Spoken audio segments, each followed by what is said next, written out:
Persoalan sampah masih menjadi isu krusial di Indonesia, terlebih sampah plastik. Hampir setiap penjuru lingkungan, keberadaan sampah plastik tidak bisa dihindari. Barang yang tak bisa dihilangkan di kehidupan kita sehari-hari. Sayangnya, penggunaan plastik yang makin masif tak dibarengi dengan pengelolaan sampah yang bertanggung jawab, sehingga plastik berakhir di laut dan mengganggu ekosistem. Indonesia sendiri masuk dalam urutan kedua penyumbang sampah ke lautan setelah negeri tirai bambu China, Filipina, Vietnam, dan Sri Lanka, berdasarkan Kepala Penelitian Jenna Jambek, seorang profesor teknik lingkungan di University of Georgia. 1 China, 2 Indonesia, 3 Filipina, 4 Vietnam, 5 Sri Lanka, dan masih banyak negara lainnya yang menghasilkan sampah di dunia.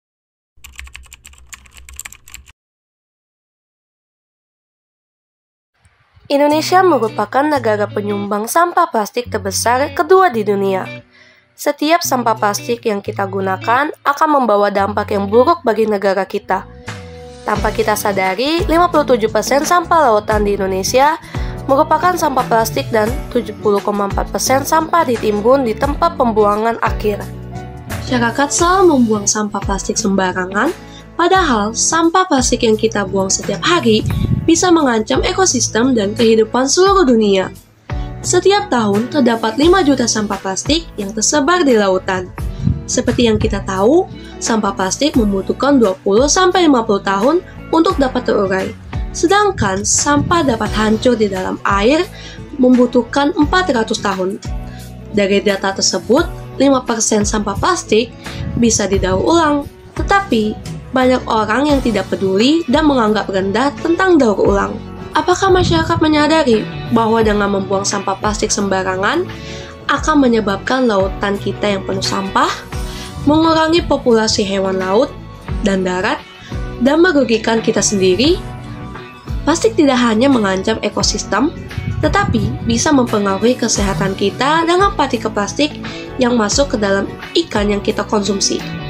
Selain itu, penggunaan sampah plastik yang berlebihan bisa merusak sumber daya alam. Sampah plastik yang menumpuk di daratan bisa mencemari tanah, udara, dan air.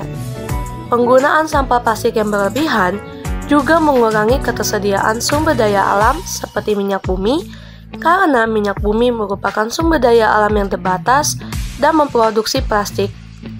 Jika kita menggunakan minyak bumi yang berlebihan, maka kita mengurangi ketersediaan sumber daya alam fosil untuk keperluan yang lainnya seperti energi dan bahan bakar. Sebagai warga negara Indonesia, kita harus menjaga bumi kita dengan membuang sampah plastik di tempatnya. Selain itu, sampah plastik kita bisa daur ulang menjadi tas, tempat pensil, truk, dan lainnya. Kita juga bisa membawa botol minum kita sendiri untuk mengurangi botol plastik, dan saat berbelanja, kita bisa membawa tas belanja untuk menghindari penggunaan plastik sekali pakai.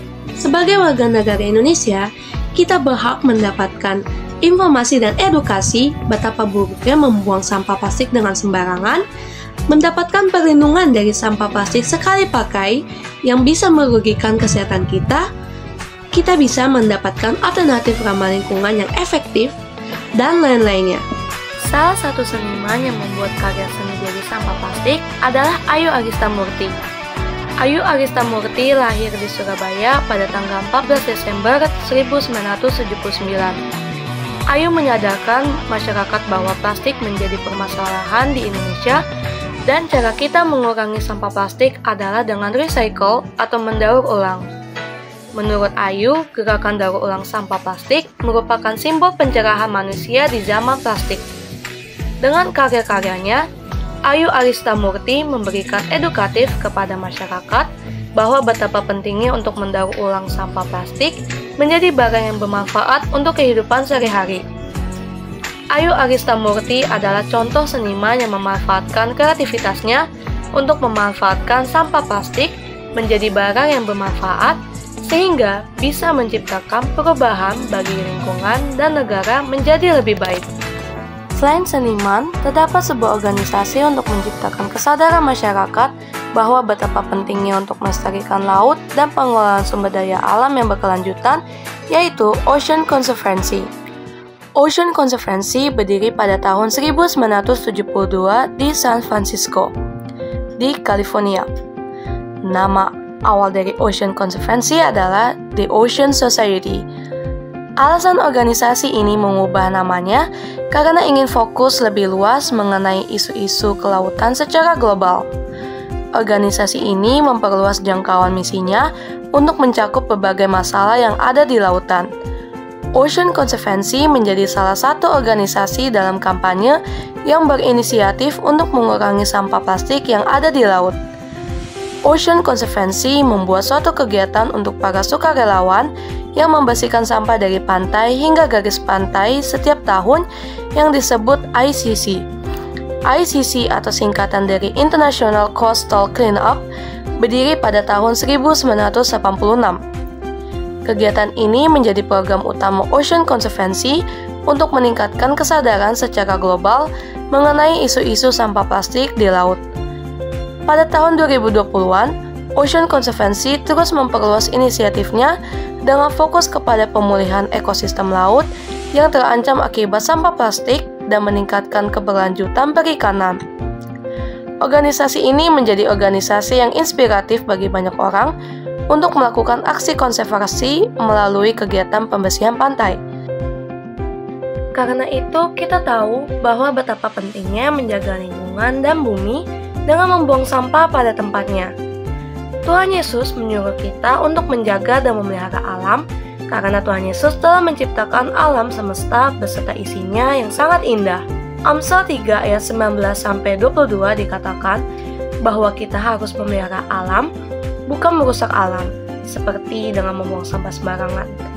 Kita harus menghargai ciptaan Tuhan dengan menjaga, memelihara, dan menggunakan sumber daya alam dengan baik, seperti dalam kitab Kejadian 1 ayat 26. Tuhan memberikan tugas kepada kita untuk menguasai yang ada di seluruh bumi dengan baik, bukan dengan sembarangan. Menjaga bumi bukan hanya untuk orang dewasa saja, tetapi juga sangat penting untuk mengedukasi kepada anak-anak. Lingkungan yang baik dan bebas dari sampah plastik meningkatkan kesehatan anak-anak sehingga anak-anak bisa bebas bermain di luar ruangan.